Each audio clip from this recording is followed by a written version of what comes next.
pengalaman yang menarik yang membuat saya tersentak untuk menuliskan surat lamaran itu sebenarnya akumulasi dari pengalaman religius saya.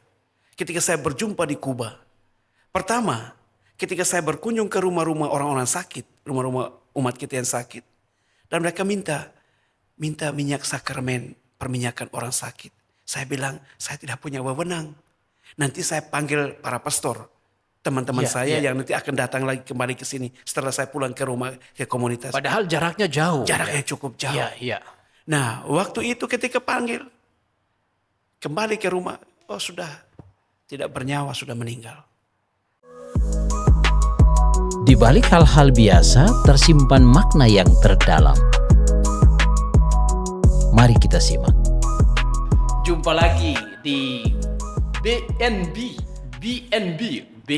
sebenarnya BNB. Ya. Bukan ngobrol biasa. Kalau bukan ngobrol biasa berarti pasti ada dua kemungkinannya. Luar biasa dan biasa di luar. Akan tetapi ini ada saja. Sebenarnya di balik hal-hal yang biasa, ada terkandung makna di dalamnya. Apalagi banyak hal yang biasa-biasa saja. Tapi kalau yang biasa-biasa itu, kalau kita gali sebenarnya ada makna yang dan itu di balik itu tentu menarik itu. Betul tentu sekali. Menarik ya. Iya, tentu menarik. Apalagi sekarang saya ketemu dengan orang yang luar biasa. Bukan biasa di luar kan? Ya, oke. Kita berharap demikian. Ya, saya Pastor Patricius Yoyanan, MSc, dan ini mendapat tamu yang istimewa di BNB, bukan ngobrol biasa ini. Ya, tamu kita lebih bagus ya memperkenalkan diri sendiri ya. Oh iya, Romo Patris, terima kasih kesempatan yang bagi saya ini sangat luar biasa untuk saya, tapi bukan biasa di luar, seperti yang kita bicarakan tadi. Ya, saya mau memperkenalkan singkat saja, nama saya Padre Marcelino, MSc. Padre Marcelino. Ya. Kalau Padre Marcelino itu berarti kita sebenarnya memfokuskan diri untuk perbincangan berkaitan dengan Padre Marcelino tadi ya. Oh iya, okay. Padre Marcelino. Sekarang Padre Marcelino bertugas di mana nih? Sekarang dalam misi penantian untuk mendapatkan tugas perutusan baru. Sebelumnya saya berkarya di Keuskupan Banjarmasin, tepatnya di Paroki Santa Perawan Maria, Kelayan. Di Banjarmasin. Iya, kurang lebih 2 tahun. Kalimantan Selatan. Kalimantan Selatan. Sebelum di Kalimantan Selatan, kira-kira bertugas di mana? Sebelum di Kalimantan Selatan, saya pernah di Manado kurang lebih 4 tahun mengambil program imamat, menjadi seorang imam. Lalu sebelumnya di Manado itu saya pernah bermisi di negara Kuba, negara Fidel Castro yang kita sebut dengan negara komunis. Itu di Amerika Tengah. Di Amerika Tengah. Ya. Dan waktu bermisi di Kuba, itu tadi mengatakan bahwa sebelumnya mengambil pendidikan imamat di Pineleng, di Skolastikat Pineleng. Manado. Itu berarti sebelumnya bisa cerita sedikit perjalanan ini. Wah, berarti waktu di Kuba itu berarti bermisi sebagai apa? Waktu itu saya sebagai seorang bruder MSc. Sebagai bruder MSc dan menjadi bruder yang pertama dari Indonesia yang diutus ke luar negeri untuk misi mondial bersama dengan para imam, dan itu ditegaskan dalam Kapitel Merauke, lalu kemudian ditegaskan juga dalam APIA, pertemuan APIA antara Asia Pasifik Australia di Korea Selatan kalau tidak salah. Untuk bruder ikut bermisi di dalam misi MSc. Ya, berapa tahun bruder menjalankan misi di Kuba? Saya di sana kurang lebih 5 tahun, dari 2014 sampai 2019. Berarti sebagai bruder, kalau sebagai bruder di sana disapa apa? Oh, di sana biasa disapa sebagai Hermano atau Hermano Marcelino. Yes, ya. Hermano Marcelino. Ya. Berarti berapa tahun sebutkan berapa 5 tahun? 5 tahun di Kuba. 5 tahun. Dan tepatnya di Paroki Jamaica, Paroki Santa Maria las Mercedes di Jamaica, di Keuskupan Guantanamo. Guantanamo. Ya. Ya. Pertama kali masuk sebagai bruder Ya. di tengah misi bersama-sama dengan para imam, apa yang dirasakan, dialami pertama? Apalagi tadi menyebutkan bahwa ini misi pertama dan misi sebagai bruder Ya. berada di tengah-tengah para imam, lalu di budaya yang berbeda. Apa yang dialami?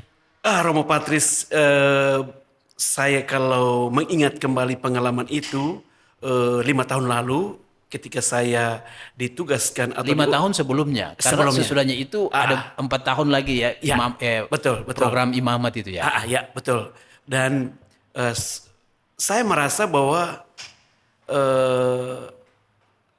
saya yang dipercayakan oleh tarekat, dipercayakan secara khusus dari para bruder untuk bermisi bersama dengan para imam.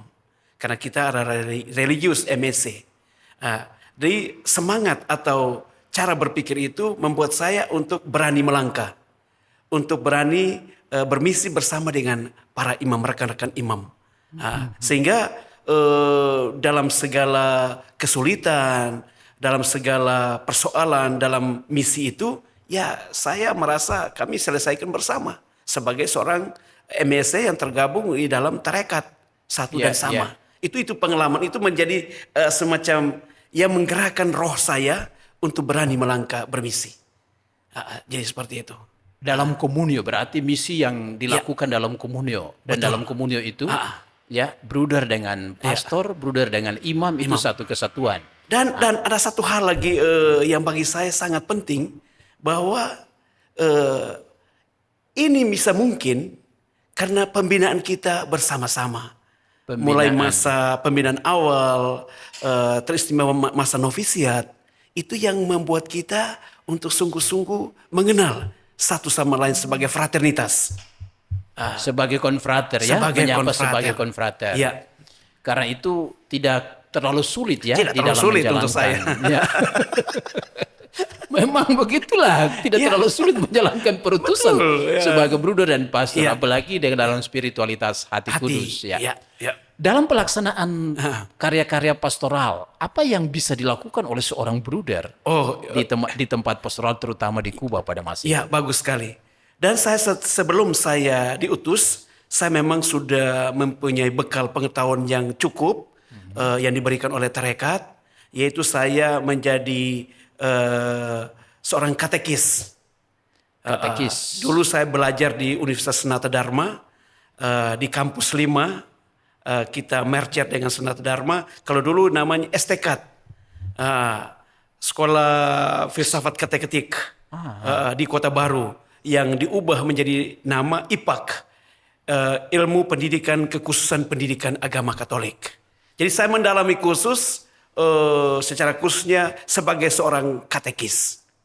Ya. Berarti dalam pelaksanaan tugas di Kuba lebih banyak membantu dalam katekesi para imam. Persis itu. Saya mendampingi orang muda, anak-anak orang muda, parubaya, lalu kemudian juga dengan lansia. Dan itu menjadi tugas yang sangat utama, di mana saya memberikan pengajaran iman, katekese. Misalnya para imam yang lain mereka merayakan Ekaristi dalam khotbah, lalu saya menjelaskan lagi di katekese itu, mempertebal iman mereka seperti itu. Untuk mendukung katekese tentunya sebagai bruder pada masa itu, apakah ada kesulitan awal, terutama berkaitan dengan bahasa waktu masuk pertama di Kuba? Apakah sudah ada persiapan awal di Indonesia, ataukah waktu itu terjun bebas langsung ke Kuba dan Wah, itu sendiri? pengalaman yang menarik. Pengalaman yang menarik yang saya alami. Saya cerita tentang pengalaman awal ketika saya ditelepon secara khusus oleh Pater Provinsial MSC Romo Roli Untu, yang sekarang menjadi Uskup Keuskupan Manado, Monsignor Roli Untu, menelpon saya di siang hari. Saat itu saya masih berkarya di Langgur, Maluku Tenggara, sebagai kepala sekolah waktu itu, kurang lebih 8 tahun di sana di Langgur. kepala sekolah SMK Siwa Lima Langgur. Dan siang hari ketika saya mendapat informasi itu, saya bertanya, apa yang boleh saya bantu Pater Provinsial? Pater Provinsial katakan, Marcel masih ingat ketika kita APIA di Korea Selatan yang memutuskan bahwa ada imam dan bruder yang bersamaan untuk pergi bermisi.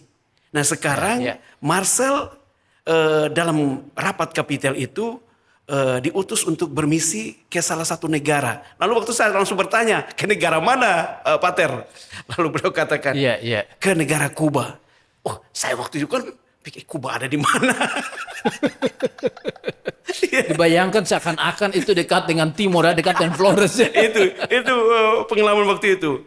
Lalu dia bilang, beliau katakan, ya Kuba itu ada di Amerika Tengah. Lalu saya lanjut lagi, bahasa apa yang digunakan di sana? Lalu Pater Provinsial katakan, itu bahasa Spanyol. Saya seperti disambar petir di siang bolong. Mengapa?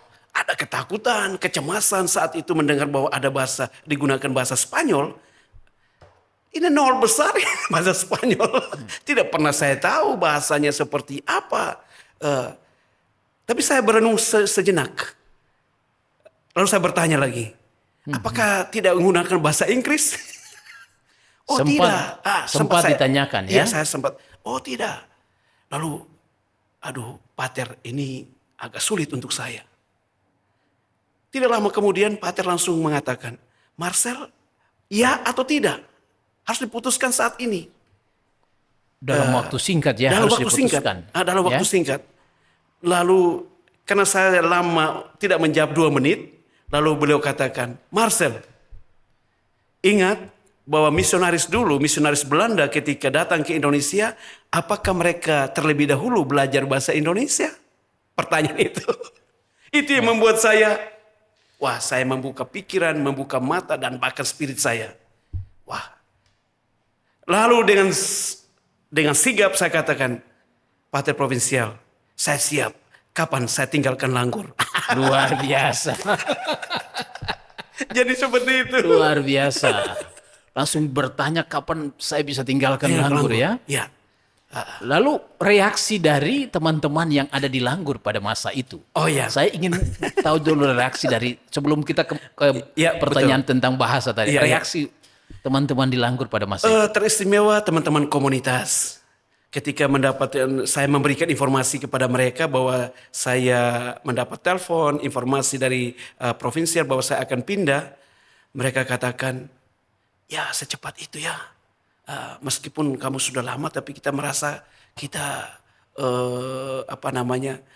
hidup secara komuniter, kita sudah menyatu. Dan lalu kemudian saya sampaikan juga di sekolah dan juga di yayasan, guru-guru, para siswa. Mereka semua merasa kehilangan begitu. Karena memang saya begitu dekat dengan para pendidik, khususnya guru-guru, siswa, yayasan, lalu komunitas dan masyarakat di Maluku Tenggara. Khususnya daerah Langgur, itu seperti keluarga kedua.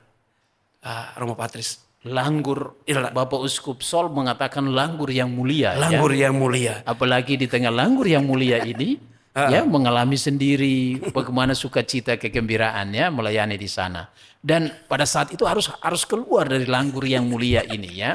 Dan satu hal lagi, Romo Patris, justru Langgur, mengapa Langgur dikatakan yang mulia?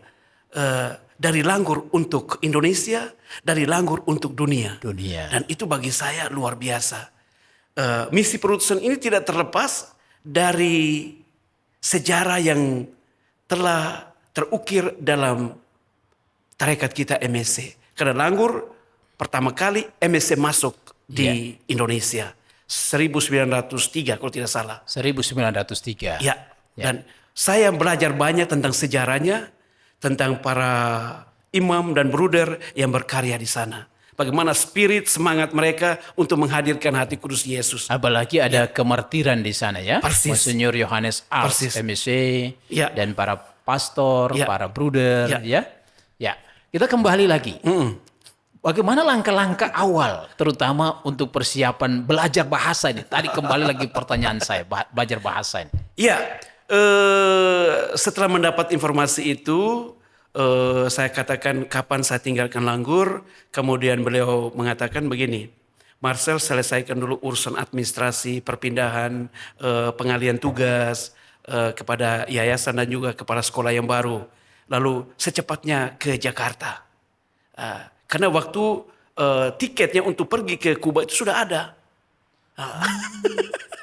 Jadi memang pikiran saya, bagaimana belajarnya. Akhirnya saya mencoba untuk minta ke provinsial, apakah saya bisa kursus 1-2 minggu. Dan beliau mengizinkan kursus di Yogyakarta 1 bulan. Kursus Itu bahasa kursus Spanyol. bahasa Spanyol di Universitas Atmajaya. Di mana di sana ada lembaga studi bahasa asing. Lalu saya kursus hampir 1 bulan. Itu hanya dasar saja, presente saja. Belum masuk ke hal-hal yang lebih banyak, lebih dalam. Misalnya grammarnya seperti apa. Nah, Yang penting bahasa-bahasa awal ya, untuk bahasa-bahasa pengantar awal. ya. Ya, bahasa-bahasa pengantar begitu. Kita bisa say hello, sebut nama saya berasal dari mana, begitu. Iya, iya, iya. Jadi begitu. Lalu kemudian belum sampai 1 bulan itu, lalu saya disuruh kembali ke Jakarta untuk mempersiapkan diri untuk menuju ke tanah Kuba. Ya, seperti itu. Waktu datang ke Jakarta, itu bertemu dengan kedua konfrater lain yang ditunjuk itu, ataukah memang harus berangkat sendiri-sendiri? Saya waktu itu kedua konfrater saya, Pastor Hengki dan Pastor Victor, mereka sudah duluan 6 bulan di sana. Jadi saya gelombang kedua sebenarnya. Saya gelombang kedua. Nah, keberangkatan saya itu bersama dengan 2 frater pastoral MSC Indonesia. Frater Ongen dan Frater Rocky. Mereka bertugas di Quito, Ekuador. Dan kami dalam perjalanan misi ke ke Kuba itu bersamaan kami berlima. Jadi saya, Frater Rocky, Frater Ongen, Pater Provinsial Romoroli waktu itu, dan saya. Dan saya sempat tinggal di Ekuador kurang lebih 2 hari, lalu kemudian ke Panama, Republik Dominika, baru saya menuju Kuba. Jadi seperti itu. Persiapan bahasa untuk masuk itu, apakah waktu tiba awal sudah langsung dengan tadi katakan 1 bulan atau 2 bulan itu persiapan dari Indonesia? 1 bulan. Sudah langsung berani untuk menyapa orang, ataukah apa yang terjadi? Nah, ini yang lucu, yang bagi saya sesuatu yang ya kalau dipikir tidak mungkin, tapi mungkin. Berkaitan dengan kosakata yang masih sangat sedikit, kosakata bahasa Spanyol. Tapi yang saya pelajari hanya perkenalan saja. Saya memperkenalkan diri saya. Nah, ketika sampai di bandara Jose Marti Labana Di Kuba itu? di Kuba, kami dijemput oleh Bapak Uskup. Bapak Uskup yang langsung jemput ya? Ketika bertemu, beliau menyapa, Marcelino. Saya bilang, iya Monsignor, Marcelino. Pakai bahasa Spanyol. Pakai bahasa Spanyol. Kamu menjawab pakai bahasa Spanyol. Saya hanya bilang gracias, gracias padre. Nah, dalam perjalanan dari bandara menuju ke tempat keuskupan, beliau katakan begini, Hermano Marcelino,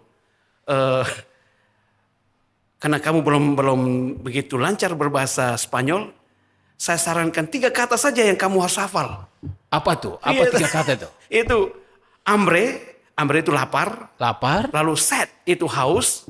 Dan orinar itu kalau kita kebelet, berarti ke WC. Berarti mereka tahu, WC ada di mana. Hambre, sed, dan orinar. Iya, hambre, sed, dan orinar. Luar biasa, itu berarti 3 kata. Iya. Pantas ya, kata-kata itu diingat terus sampai sekarang ya. Terus. Karena itu kata yang pertama saya dengar yang diucapkan oleh Bapak Uskup. Ya, ya. Tapi dia bilang, no tengas miedo, jangan takut. Itu kata-kata itu yang menguatkan saya. No tengas miedo, hermano Marcelino. Jadi kata kebapan itu memberikan semacam angin segar dan semacam saya dialiri oleh kekuatan roh juga ya. Jangan takut. Jangan takut. No tengas miedo, hermano Marcelino. Dan itu diucapkan oleh seorang uskup. Oleh seorang uskup. Waktu dia menyambut seorang kami. misionaris Ya, yang kami di datang sana. berkarya di tempatnya. Ya. Jangan takut. Ya, Jangan takut berbahasa atau jangan takut salah bahasa juga ya. semuanya. Setelah saya Semuanya. merefleksikan, kata jangan takut itu semua hal. Mungkin kekhawatiran sebelum saya ke Kuba. Mungkin juga ketika sampai di situ, apa yang terlintas dalam pikiran saya, hati dan spirit saya, mungkin ada banyak hal yang ya merasa diri kurang ini itu. Tapi Ya. dia bilang, jangan takut. Seperti dikuatkan ya. Jangan takut. Apalagi diucapkan oleh seorang uskup. Uskup Wilfredo, Estavo Wilfredo, saya ingat. Dan sangat welcome ya. Datang, jabat tangan, peluk satu persatu Ya, kami ya, ya. di bandara itu. Dia dengan antusias menerima kami. Ya, itu luar seperti itu. biasa. Kita kembali lagi. Kita kembali. Sesudah disapa oleh uskup, sesudah mengalami kata jangan takut. Ya. Dan sekarang kembali ke medan pastoral, Oke. ada di paroki. Ya. Tadi Marcelino ya, Ya. Hermano Marcelino, ya. Hermano Marcelino mengungkapkan bahwa punya tugas katekesi. Ya. Bagaimana memulai awal? Dua teman imam, teman pastor sudah ada duluan. Sekarang sebagai bruder dan mulailah untuk diberikan kepercayaan untuk katekesi. Bagaimana awal katekesinya? Begini, sebelum masuk artinya dipercayakan oleh konfrater 2 itu, Pastor Hengki sebagai pastor paroki waktu itu, Pastor Victor sebagai rekan, mereka sudah duluan. Kemudian saya diberikan kesempatan untuk belajar bahasa dulu. Jadi saya memberi kesempatan untuk belajar bahasa, dan kami ditempatkan oleh Bapak Uskup seorang dosen Guantanamo yang bisa bahasa Inggris sekaligus juga bisa bahasa Spanyol. Bahasa Spanyol. Lalu kemudian 3 bulan kami diberikan pelajaran khusus tentang bahasa Spanyol. Jadi itu. Lalu kemudian setelah itu kan harus belajar mandiri. Belajar mandiri saya berpikir begini dalam permenungan saya. Tuhan, kalau Engkau mengutus saya ke tempat ini dengan situasi dan kondisi yang awalnya saya tidak tahu. Tapi karena Engkau telah mengutus saya dan kami semua, pasti Engkau memperlengkapi segalanya. Luar biasa. Dan Engkau tidak mungkin mempermalukan saya, kami misionaris di hadapan umat-Mu. Wah, Jadi itu semacam ungkapan batin, ya sekaligus iman bahwa segala sesuatu kalau kita berjalan atas nama Tuhan dan Tuhan menghendaki dan Dia menginginkan kita untuk hadir di satu tempat, kata jangan takut, no tengas miedo, itu betul-betul menjadi kekuatan. luar biasa. Para sahabat, inilah yang disebut bukan ngobrol biasa. Ya. Ngobrol biasa yang ada makna yang terdalam. Betul. Dan tadi tersentuh dengan apa yang dikatakan ya. Kata jangan takut itu membuat saya juga merasa, luar biasa ini pengalaman pertama menjalankan misi di sana. Sesudah 3 bulan, sesudah 3 bulan tadi, 3 bulan belajar lagi bahasa. Ya betul, Spanyol. Bahasa Spanyol. Apa yang dialami sesudahnya? Kami diminta untuk buat refleksi renungan oleh dosen itu. Dan buatlah satu tema, lalu ditulis. Kemudian buatlah 2, 3, 4 paragraf supaya dia lihat, dikoreksi. Romo Patris ketika dikoreksi banyak yang dicoret. Jadi, kapan saya bisa dimengerti oleh orang lain ini ketika saya bicara? Itu sesudah 3 bulan. Sudah 3 bulan itu. Setengah mati juga. Jadi Romo Patris, saya waktu itu karena mungkin stres juga ya. Sebagai manusia, saya bicara mereka tidak mengerti. Mereka bicara saya tidak bisa mengerti. Akhirnya timbullah Sariawan. Sariawan itu bagian dari ekspresi kekecewaan atau tidak kemungkinan karena merasa, waduh, saya kok belum bisa. Tidak kecewa juga, tapi semangat dari dalam saya harus luar bisa. Biasa ya. Saya harus bisa. Nah, supaya bisa itu, saya mengambil langkah yang lain. Saya Apa bilang itu begini, langkahnya? dalam hati saya harus belajar dengan anak-anak dan saya harus berkunjung dari rumah ke rumah yang saya pernah kenal. Supaya mereka juga ketika saya berbicara salah mereka bisa koreksi. Dan justru dari situ kosakata saya dapatkan. Lalu ada satu kesempatan hampir 2-3 minggu saya menyewa, artinya menyewa mobil, bukan menyewa mobil ya, ingin untuk perjalanan dari paroki ke Keuskupan Guantanamo yang jaraknya 10 kilometer. Dan biasanya kita gunakan dengan Angkutan umum. angkutan umum. Dan di dalamnya saya bersama dengan umat, dengan masyarakat setempat, saya hanya mendengarkan apa yang mereka bicarakan. Ya saya dengar awalan parar mepor aki, berarti turunkan saya di sini, turunkan saya di sini. Jadi saya mulai belajar bagaimana kosakatanya, kata-kata yang mereka gunakan di saat dalam kendaraan itu. Itu sebenarnya strategi saya sendiri. Strategi dari kehidupan harian Ya, supaya bisa mengetahui bahasa mereka dan kosakata yang mereka gunakan. Itu. Kembali lagi. Berarti kapan pertama kali berkatekese pakai bahasa Spanyol? Oke, baik. Di Kuba. Ya, hampir kurang lebih 1 tahun. 1 tahun dulu saya belajar dan metode yang kedua adalah saya diminta oleh Bapak Uskup kalau boleh kita bertiga, salah satunya berpisah untuk tinggal di satu komunitas di mana komunitas itu yang dilayani oleh konfrater MSC dari Republik Dominika. Lalu saya memberanikan diri saya saja, saya tinggal bersama dengan mereka. Oh berarti kalau gabung sama-sama ada kecenderungan mau kembali ke bahasa Indonesia. Bahasa Indonesia ketemu begini ya tetap bahasa Indonesia. Iya. Maka itu juga langkah yang baik, dipilih. bijaksana sekali. Bijaksana ya. Lalu kemudian saya hampir 1 bulan bersama dengan konfrater Republik Dominika di kota Guantanamonya. Kemudian pagi, siang, malam kita speak bahasa Spanyol. Lambat laun saya semakin mengerti. Lalu kemudian di tahun pertama, mengakhiri tahun pertama, saya sudah bisa berkomunikasi. Nah, ada hal lain lagi bahwa saya biasanya kan untuk menghafal kata-kata, saya menghafal lagu-lagu ordinarium dalam misa. Ya, dari lagu pembukaannya, kemudian Tuhan kasihanilah, kemudian Kudus, Anak Domba, itu saya hafal. Lalu kemudian saya kemudian menganalisa kata-kata itu dalam lagu-lagu seperti itu. Dan akhirnya bisa. Kembali lagi pertanyaan saya tadi. Ini para sahabat ini karena bukan ngobrol biasa. Maka kita terus mengejar-ngejar ini. Ngejar-ngejar. Oke. Kapan pertama kali mulai start katekese? Sudah 1 tahun tadi. Dan kira-kira bahan katekese apa waktu pertama kali? Apakah bisa diingat pertama kali? Betul. Yang pertama di 1 tahun bulan pertama 1 tahun 1 bulan kemudian saya bisa diberikan kepercayaan oleh teman berdua Pastor Hengki dan Pastor Victor untuk menangani orang-orang tua. Yang pertama rekoleksi dulu.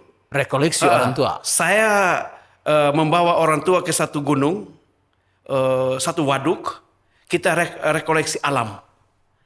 Karena saya punya basic dulu sebagai katekis, sering melakukan seperti itu. Lalu materinya, apa yang sudah saya dapat, saya terjemahkan ke dalam bahasa Spanyol. Materi dari Indonesia, bahasa Indonesia diterjemahkan ke bahasa Spanyol. Terjemahkan dalam bahasa Spanyol. Kemudian ada beberapa OMK yang membantu saya untuk menerjemahkan itu. Kemudian kita buat PowerPoint atau apa segala macamnya. Nah, saat itu saya sudah mulai memberanikan diri. Dengan berbahasa Spanyol, meskipun belum lengkap, tetapi mereka sudah mengerti.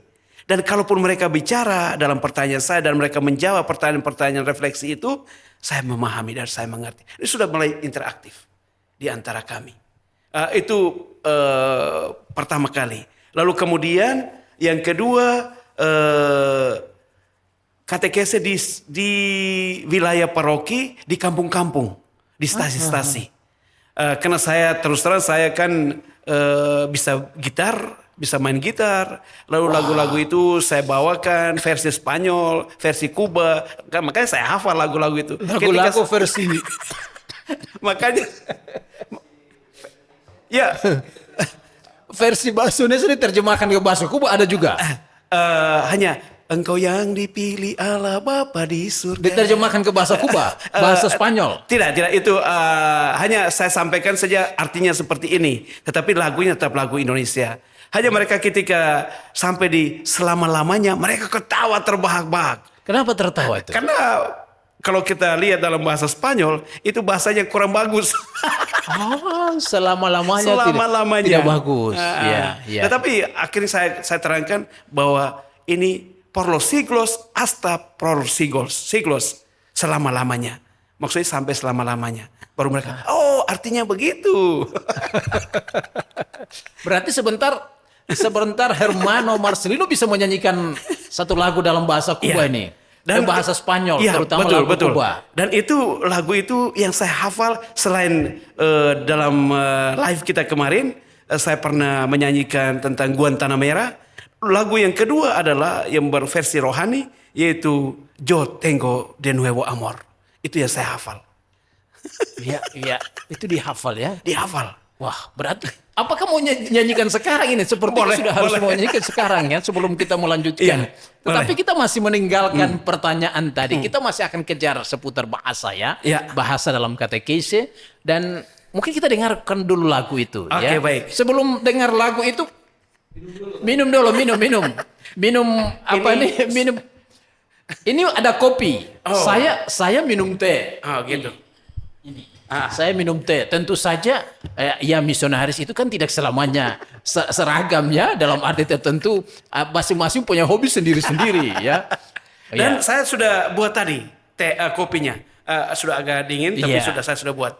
Tinggal saya minum. Di Kuba itu biasa minum, orang Kuba minum apa? Minum kopi atau minum teh? Yang lebih banyak apa? Hampir sebagian besar masyarakat Kuba konsumsinya adalah kopi. Karena mereka mereka memiliki penghasilan kopi. Kopi yang terkenal di Kuba itu apa? Kopi Arabica. Kopi Arabica. Maksudnya mereknya apa yang paling terkenal dari Kuba? Ini kan sudah lama. Tapi sudah lama. Yang penting ada kopi ya. Ada kopi. Iya. Kopi Kubita. Artinya kopi Cubano. Itu kopi. Kubita. Berarti orang banyak minum kopi ya. Persis di restoran, di keluarga. Romo Patris, kita kalau berkunjung ke rumah-rumah umat kita, mereka selalu pertama kali yang lain kita adalah dengan segelas kopi. Segelas kopi, bukan teh ya? Bukan teh. Una taza de café. Una taza de café. Tapi ada teh juga? Ada teh juga, tetapi bukan teh seperti kita.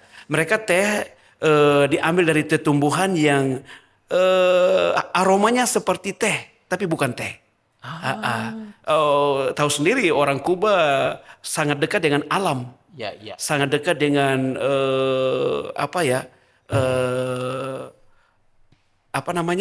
yang alamiah. Jadi mereka. Oke, berarti sekarang kita mesti dengar lagu dulu, dengar lagu dari Kuba ya. Mungkin kan. Tadi Hermano Marcelino bilang kan bisa main gitar. Bisa dibantu dengan main gitar dulu. Iya betul. Tadi saya sudah siapkan gitar dan konfrater saya yang baik ini, konfrater Sisko setelah mempersiapkan gitar. Ya saya ambil gitar sebentar ya. Ambil ya. Iya. Pada sahabat, ini bukan ngobrol biasa, tetapi yang dari biasa itu ada yang makna terdalam sehingga kita bisa menggali lebih lanjut. Ini Hermano Marcelino. Ada perubahan dari Hermano Marcelino ke Padre Marcelino. Tapi sesudah kita akan bincang-bincang lebih lanjut. Kita mendengarkan dulu satu lagu dari lagu ini bertemakan berjudul Yo Tengo de Nuevo Amor. Artinya saya memiliki cinta yang baru. Siapa dia? Dia adalah Yesus sang guru kita. Hati kudus Yesus. Itulah cinta yang baru yang saya dapatkan dan saya dalami di negara Kuba sampai saat ini. Yo tengo de nuevo amor. Mantap. Ya.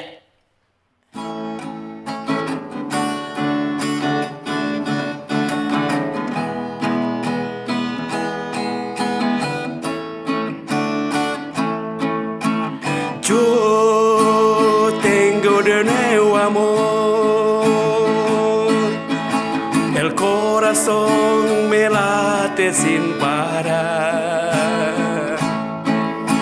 Hay alguien que me ha dicho, te amo de verdad, Jesús mi amor, y más que amor, mi dulce paz.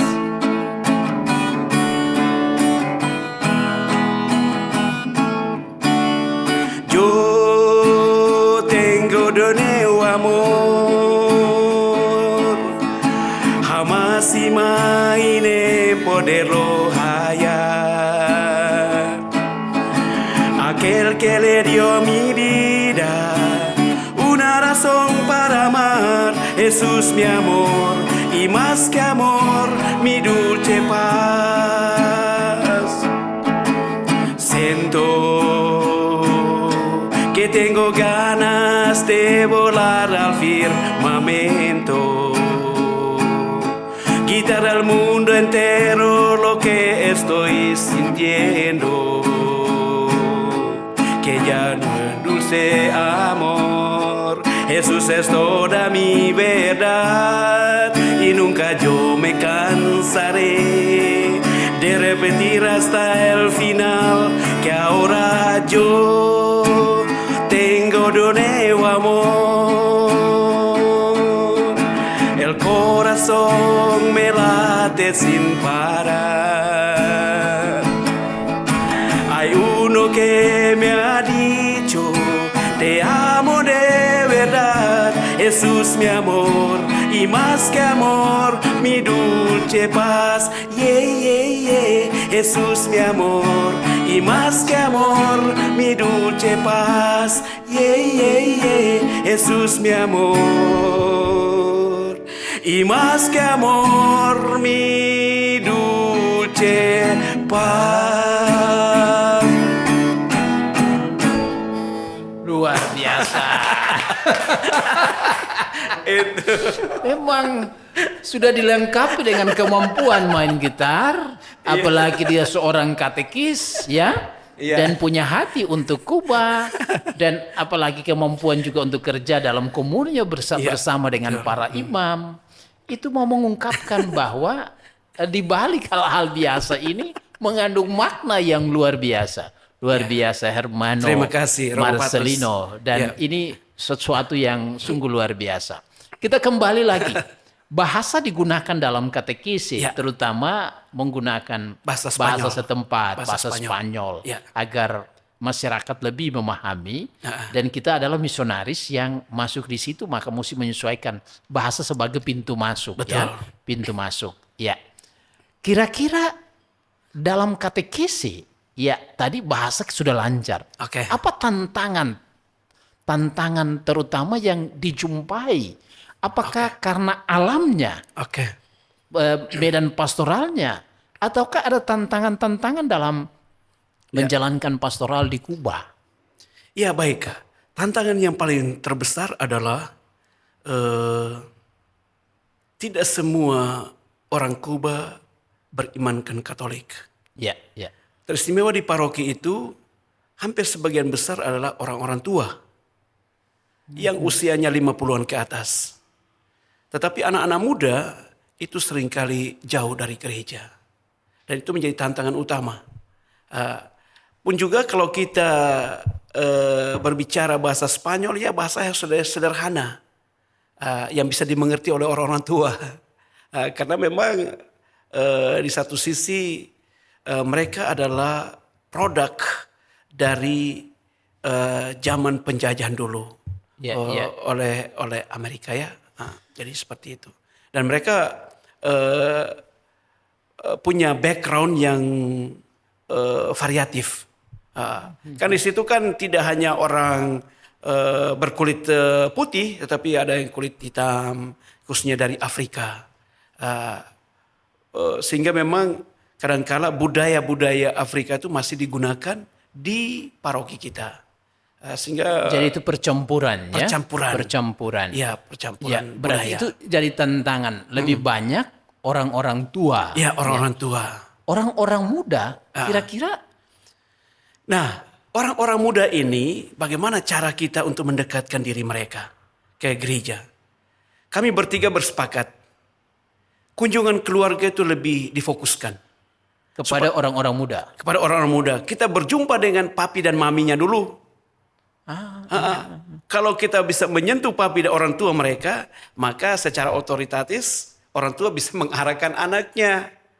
Itu dalam konsep kami waktu itu untuk bermisi ini. Kalau kita langsung dekat dengan orang muda, memang agak sulit. Karena budaya mereka ya budaya free, bebas. Jadi harus dari orang tua dulu.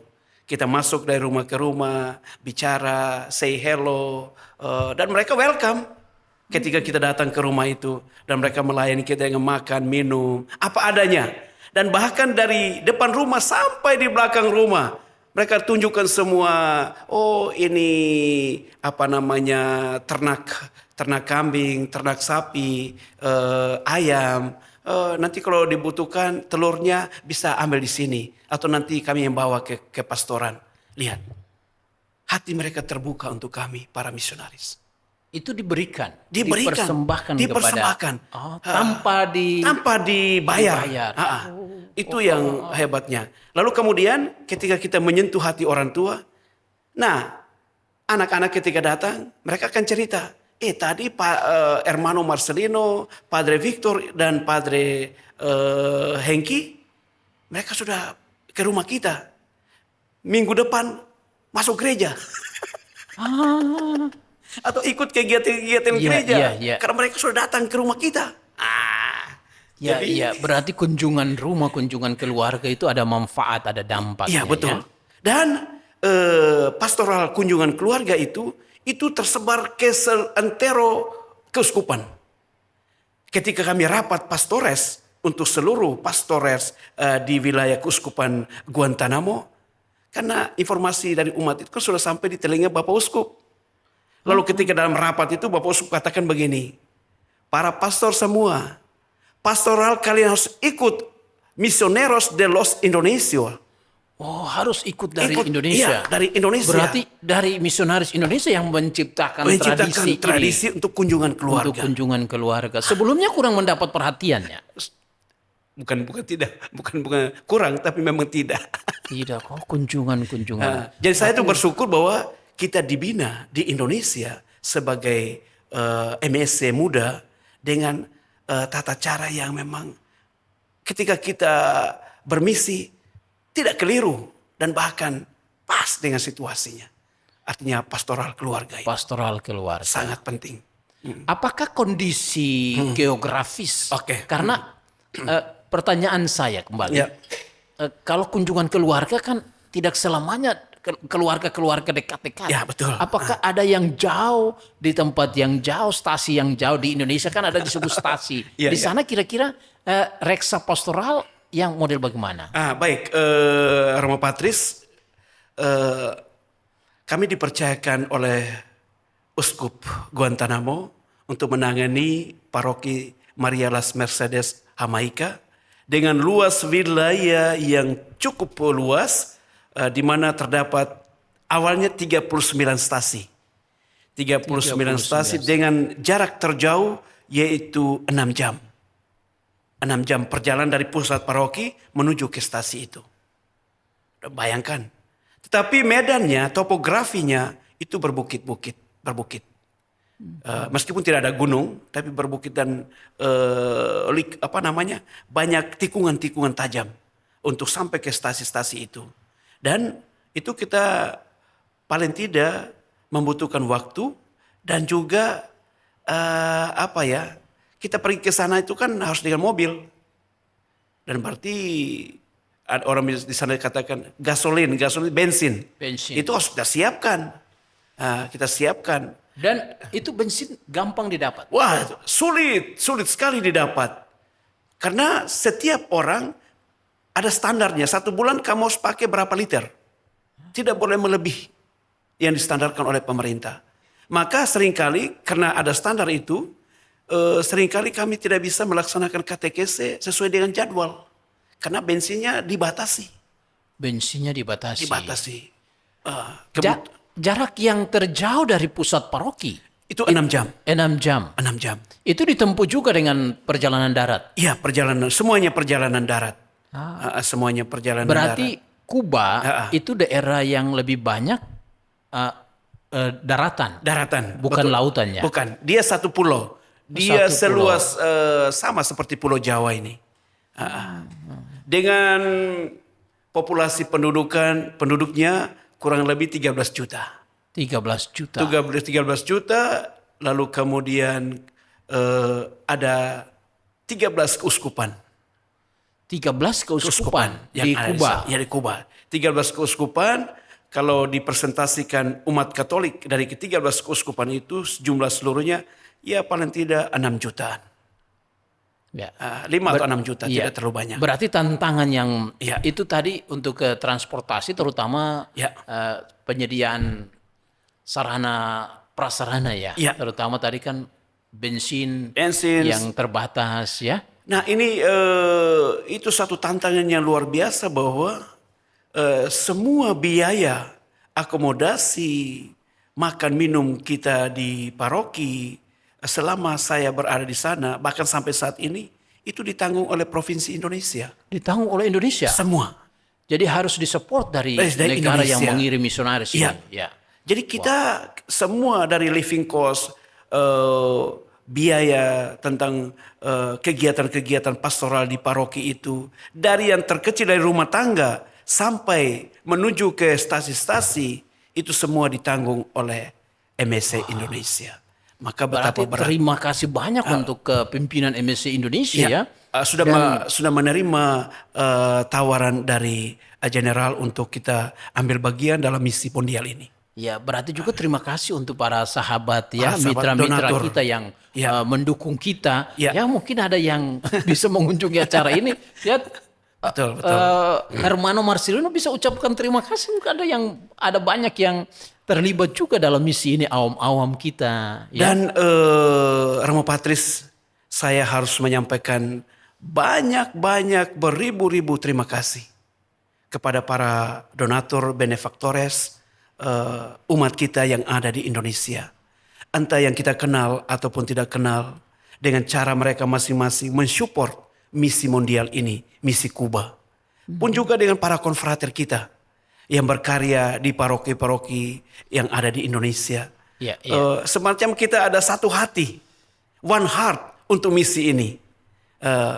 Dan seingat saya ada beberapa konfrater yang secara pribadi mendonasikan uang saku mereka untuk misi Kuba. Misi Kuba. Ya. Misi Kuba. Dan teristimewa ketika kami pulang libur, saya selalu ditemani oleh para konfrater kita. Yang selalu siap mendukung Siap ya. mendukung. Tapi Siap juga mendukung. mendengarkan Ya, cerita mendengarkan dari cerita. sana. Ya. Dan tergerak hati untuk membantu. Mereka membantu, para konfrater kita membantu dan menyampaikan kepada umat. Sehingga Bahwa umat juga. umat pun tergerak ya, hati. Tergerak hati untuk membantu. Artinya kita bekerja jejaring. Ya. Saling membantu, saling membutuhkan. Kami menyebarkan kasih Tuhan lewat kehadiran kami, diri kami diutus ke sana, tetapi tidak luput juga kebaikan banyak orang sehingga kami bisa sampai di sana. Ya, satu pertanyaan yang saya suka untuk menanyakan ini. Ya. Perubahan dari Hermano Marcelino menjadi Padre Marcelino. Ya, Ya. pada titik mana Hermano Marcelino ini akhirnya mengambil keputusan di Kuba Ya. untuk Hermano Marcelino berubah menjadi harus menjalani menanggapi panggilan untuk menjadi Padre Marcelino. Baik, Romo Patris yang terkasih, cita-cita untuk menjadi imam itu sejak kecil. Tapi mungkin jalan Tuhan, jalan saya juga berliku-liku. Dan untuk diketahui, untuk dulu waktu melamar, Sebelumnya itu bisa minum atau kopi kalau sudah habis bisa minum dulu ya. Nanti di Kuba minum lagi. Minum lagi kopinya. aduh terima kasih nih. Ini seperti orang Kuba yang selalu baik hati untuk melayani kita. Ya, kita minum dulu ya. Oke. Ya. Ya. Ya, ini teh hijau. Ya, langsung lagi. Ya, kita lanjut tadi ya. Ah, Cita-cita menjadi imam itu dari kecil. ya dari kecil sebenarnya. Perubahannya bagaimana ini? Ini langkah apa? Dan apalagi perubahan itu di Kuba. Ya, dulu kan saya sebagai seorang awam karyawan waktu kurang lebih 9 tahun bekerja di Kalimantan Timur, 9 tahun lalu kemudian saya masuk MSc. Masuk MSc waktu itu ya saya ingin supaya tenaga saya, pikiran saya cepat untuk membantu gereja, maka saya awalnya saya bilang, mungkin di Bruder mungkin lebih cocok ini. Supaya cepat dengan basic saya sebagai seorang teknisi waktu itu sudah saya. Tapi perjalanan waktu saya mengikuti saja alur perjalanan panggilan ini. Lalu kemudian ini keputusan terakhir adalah di Kuba. Keputusan di Kuba. Keputusan di Kuba itu waktu itu saya sebelum menulis surat permohonan untuk beralih dari bruder ke imam, Ya. itu saya konsultasi dengan dua konfrater ini, Pastor Hengki dan dua konfrater misionaris yang di Kuba misionaris. sama-sama. Ya, dengan Victor. Lalu oke, kita mendukung dan apa yang Marcel inginkan silakan. Tapi lalu saya katakan lebih baik kita buat novena untuk saya ke apa? Kita buat novena bersama. Ya. Jadi setiap kali mereka mimpin misa, setelah selesai misa, saya cepat-cepat ke sakristi untuk mereka berkati saya. Saya minta dengan kerendahan hati untuk mereka berkati saya. Saya berlutut di hadapan mereka berdua sebagai konfrater. Dan saya tahu rahmat itu luar biasa. Rahmat berkat dari mereka. Seorang imam-imam dalam komunitas itu. Dan akhirnya 2 bulan kemudian ada informasi dari provinsial. Waktu itu provinsial Joni Luntungan. Ya. Dan beliau katakan, Marcel dalam rapat DPH secara aklamasi kami memutuskan, iya kamu boleh masuk menjadi calon imam. Dan hati saya Romo Patris, saya bilang, wah kerinduan saya sejak kecil terjawab sudah. Terjawab sudah Ya, menjadi tetapi imam. pengalaman yang menarik yang membuat saya tersentak untuk menuliskan surat lamaran itu sebenarnya akumulasi. Akumulasi dari pengalaman religius saya. Ketika saya berjumpa di Kuba. Pertama, ketika saya berkunjung ke rumah-rumah orang-orang sakit, rumah-rumah umat kita yang sakit. Dan mereka minta minyak sakramen, perminyakan orang sakit. Saya bilang, saya tidak punya wewenang. Nanti saya panggil para pastor, teman-teman saya yang nanti akan datang lagi kembali ke sini setelah saya pulang ke rumah, ke komunitas. Padahal jaraknya jauh. Jaraknya cukup jauh. Iya. Nah, waktu itu ketika panggil, kembali ke rumah, sudah tidak bernyawa, sudah meninggal. Jadi waktu itu saya berpikir dan merenung dalam hati, Tuhan, bolehkah Engkau memperkenankan saya menjadi pelayan altar-Mu, pelayan sakramenmu. Itu dalam batin kecil saya. Pengalaman itu ya, pengalaman perjumpaan dengan orang sakit ya. Dengan orang sakit. Dan Romo Patris seperti gayung bersambut. Artinya masa itu lalu kita tarik ke saat ini. Ketika saya ditabis menjadi imam, saya punya nasar. Entah jam berapapun tidur malam, ketika ada yang panggil untuk pergi perminyakan orang sakit, saya akan bangun dan berangkat. Dan itu sudah terjadi. Di Kalimantan Selatan seperti itu. Jadi ada semangat. Entah saya dalam keadaan sibuk seperti apa, saya lepaskan pekerjaan itu, saya pergi. Ke rumah sakit atau ke rumah mereka yang membutuhkan.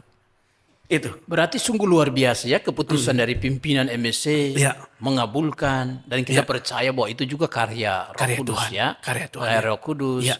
Dan pada saat yang sama Hermano Marcelino harus menjalankan pendidikan sebagai seorang calon imam. Apa yang dialami, dirasakan? Apalagi sudah tidak mau bilang ya tetap muda lah. Tetapi mau bilang sudah tidak muda lagi, tidak mungkin masih tetap muda. Iya. Kan ya apa yang dialami? Baik. ketika diinformasikan bahwa saya diterima untuk melanjutkan studi menjadi calon imam, memang saya dipanggil untuk kembali ke Indonesia. 2019 saya kembali ke Indonesia, lalu kemudian lanjut ke Manado, ke Sekolah Stikat dan Seminari Tinggi Pineleng. Dan saya diarahkan untuk mengambil mata kuliah dari minor sampai mayor. Dengan kurun waktu kurang lebih 4 tahun. Itu saya belajar teologi juga, belajar filsafat, dan juga di program mayor S2, itu juga saya ambil dalam 4 tahun itu. Jadi dinamika perkuliahan saya itu berbeda dengan teman-teman lain. Saya diberikan beban perkuliahan 142 SKS. Ditempuh dalam waktu 142. 142. Ditempuh dalam waktu 4 tahun. Nah, dan itu saya lalui dengan kegembiraan hati. Karena apa? Prinsip saya adalah studi ini adalah sebuah misi perutusan. Ya. Sama seperti saya diutus ke Kuba. Berarti studi ini adalah juga bentuk dari kepercayaan tarekat untuk saya bermisi. Artinya saya mengisi secara intelektual, secara batinia, spirit dan semangat saya untuk menjadi misionaris. Dan saya juga punya semangat bahwa karena saya sudah mengalami di tanah misi, ketika beralih ke tempat untuk studi lanjut tidak ada problem, tidak ada masalah. Luar biasa. Tidak ada masalah dalam arti Inilah itu. yang disebut ini bukan ngobrol-ngobrol biasa, ada makna yang lebih terdalam dari pengalaman harian ini, ya. Ya. Pertanyaan saya, tahun berapa? Itu berarti ini baru ditabiskan. Itu ditabiskan sebagai imam sudah berapa tahun ini? Ya, sudah mau 3 tahun. Tahun ketiga. Ya, itu saya ditabiskan bersama dengan 5 rekan saya, 5 dari Projo dan kami berdua dari MSC. Itu tanggal 22 April 2023. 2023. Ya. Kembali lagi. Karena cintanya Ya. untuk Kuba, untuk misi. Bagaimana semangat misioner itu masih tetap terpatri, terutama untuk keinginan kembali ke Amerika Latin tadi, ke tanah misi yang mondial. Sejauh mana itu? Wah, setelah saya dalam proses pembinaan, selesai di proses pembinaan sebagai seorang calon imam dan ditabiskan seorang calon imam, sebagai imam, tidak pernah pudar cita rasa untuk bermisi. Artinya saya menunggu apa yang dimaui oleh tarekat. Kalau tarekat menghendaki saya untuk bermisi lagi, istilahnya siap, sedia, dan ya. Untuk berangkat lagi. Untuk berangkat. Jadi, apalagi kecintaan terhadap Kuba itu sungguh luar biasa tadi ya. Betul. Karena perjumpaan. Dan mereka membentuk cakrawala berpikir saya. Bagaimana membentuk kepribadian saya. Sekaligus juga spirit dan semangat saya. Dan itu saya temukan di tanah misi Kuba. Romo Patris. Wah, sungguh luar biasa. Inilah yang disebut bukan ngobrol-ngobrol biasa ini. Melainkan ngobrol-ngobrol yang punya makna yang mendalam. Bahwa seorang misionaris menemukan cintanya, apalagi berubah dari, berarti sekarang kita tidak bisa panggil lagi Hermano Marcelino ya. Kita sudah harus panggil Padre. Padre Marcelino, ya, Padre Marcelino. Ya, terima kasih. Itu berarti sudah bisa membantu, apalagi perjumpaan dengan orang sakit tadi ya. Betul. Perjumpaan orang sakit yang menyebabkan menjadi spirit itu untuk terus menerus melayani. Jadi Romo Patris sebenarnya yang saya maknai secara mendalam menjadi seorang imam adalah kita melayani sakramen untuk menyelamatkan jiwa-jiwa. Kita menghadirkan Kristus dan melalui tangan kita, Yesus menggunakan kita untuk bekerja sama dengan Dia untuk menyelamatkan dunia.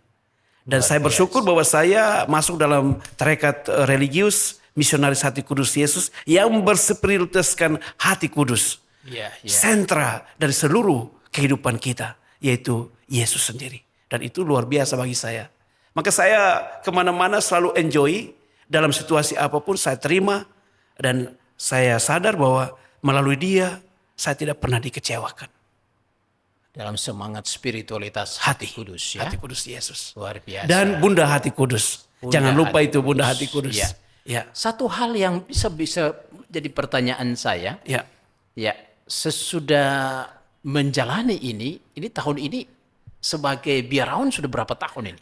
Sudah 22 tahun. 22 tahun sebagai biarawan MSC. 23 tahun. 23 tahun. Karena 2027 saya sudah genap 25 tahun hidup membiara. Akan genap 25 tahun. 2027. Ya, 25 betul. tahun hidup membiara. Ya, betul. Ya. Sepanjang 23 tahun hidup membiara ini dan menghayati tadi sebagai dalam semangat spiritualitas hati kudus dan apalagi keterbukaan untuk menerima semua orang dari berbagai latar belakang yang berbeda. Tadi menerima di Kuba, menerima orang-orang di Kuba, di Indonesia, hidup dalam komunitas. Kalau perhatikan waktu diutus ke sana kan tiga misionaris pertama Indonesia di Kuba itu semua dari latar belakang yang berbeda. Berbeda, betul. Ada yang dari Manado, ya Pastor Hengki, ya, ada yang dari Key, Pastor Victor dari Key, dan saya dari Flores. Dari Flores. Ya. Kekayaan apa yang bisa dikatakan dari latar belakang yang berbeda kita menjalankan satu misi ini? Jadi Pastor Patris, kita ibaratkan seperti pelangi. Pelangi itu dikatakan pelangi karena terdiri dari berbagai macam warna. Lalu ada harmoninya di situ. Iya, iya. Justru dengan adanya perbedaan kita menjadi kuat. Kita saling membutuhkan, saling melengkapi dalam pewartaan, dalam misi perutusan itu. Pastor Hengki yang mahir dalam bahasa Inggris dan Spanyol, Pastor Victor yang mahir dalam menata rumah tangga dan spirit, kemudian membangun komunitas, komuniter, mendekatkan diri dengan umat yang luar biasa. Jadi saya yang dengan musik, dengan gitar, organ untuk bisa menghibur umat, apalagi di saat mereka memimpin perayaan Ekaristi, saya menjadi dirijen untuk kor di gereja. Jadi seperti itu. Jadi lengkap. Selain tradisi, saya ingin menggali satu pertanyaan terakhir. Selain tradisi kunjungan keluarga, apa ada yang lain lagi yang pertama kali diperkenalkan oleh misionaris Indonesia, deh? Misionaris Hati Kudus di Kuba? Yang pertama kita perkenalkan tentang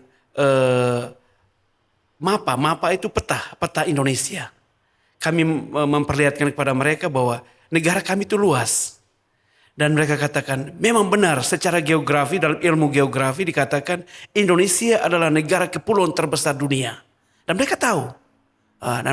Lalu kemudian kami bagikan peta itu kepada mereka dan mereka lihat di mana Pastor Victor punya tempat, di mana Pastor Hermano Marcelino punya tempat, di mana Padre Hengki. Lalu kita tunjukkan kepada mereka.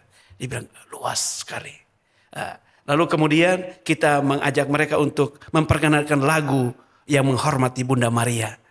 Lagu bahasa Indonesia. Bahasa Indonesia. Sehingga mereka menyanyi di sana. Menyanyi di sana. Dan mereka sekarang sudah tahu bahasa Indonesia. Lagu bahasa Indonesia itu. Lagu apa tuh? Lagu Engkau yang dipilih Allah, Bapa di surga. Lagu Bunda Maria. Lagu Bunda Maria. Ciptaan Pance. Ciptaan Pance. Ya. Dan itu menjadi tren di sana. Setiap kali ada doa rosario di bulan Mei dan bulan Oktober, mereka selalu menggunakan lagu itu. Luar biasa, ini sudah hampir 1 jam kita melewati. Ya, perbincangan kita ini para sahabat, ini bukan ngobrol biasa. Ada begitu banyak makna yang kita bisa dapat dari pengalaman dari Padre Marcelino ini. Dan luar biasa tadi perpindahan dari Hermano Marcelino menjadi Padre Marcelino. Hermano itu untuk menyapa sebagai bruder ya. Ya, saudara. Hermano religius. Saudara religius. Ya. Lalu menjadi Padre Marcelino dan tetap semangat untuk karya perutusan, terutama keinginan untuk terus kembali ke Kuba dan ketaatan untuk menjalankan karya perutusannya. Saya ingin menutup ini dengan saya minta bisa Padre Marcelino menyanyikan satu lagu Maria Maria bahasa Kuba, bahasa Spanyol bisa bisa menutup dengan doa Salam Maria dalam bahasa Spanyol ya. Mungkin doa Salam Maria saja karena Doa Salam waktunya Maria, kita waktu ya. Silakan bisa doa Salam Maria lalu menutup dengan lagu dengan doa penutup dalam bahasa Spanyol. Ya, silakan. Romo Patris yang terkasih, marilah kita mengakhiri seluruh rangkaian kegiatan kita pada kesempatan ini. Saya mengajak kita untuk berdoa bersama dulu. Dalam nama Bapa dan Putra dan Roh Kudus, amin. Dikasihlah hati kudus Yesus di seluruh dunia. Selama-lamanya. Bunda hati kudus, doakanlah kami. Padre nuestro que estás en el cielo, santificado sea tu nombre. Venga a nosotros tu reino. Hágase tu voluntad en la tierra como en el cielo. Danos hoy nuestro pan de cada día. Perdona nuestras ofensas, como también nosotros perdonamos a los que nos ofenden.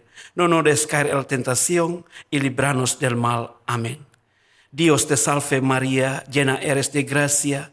El Señor es con ustedes y con tus espíritus. Santa María, Madre de Dios, ruega por nosotros pecadores, ahora en la hora de nuestra muerte. Amén. Dios Padre, muchísimas gracias. Te doy gracias más grande de antes, porque eres tú más valioso para nosotros. Eres el amor verdadero. Eres el camino de nuestra etapa. Gracias en este día. Por Jesucristo nuestro Señor, que vive y reina por los siglos en los siglos. Amén. En nombre del Padre y del Hijo y del Espíritu Santo. Amén.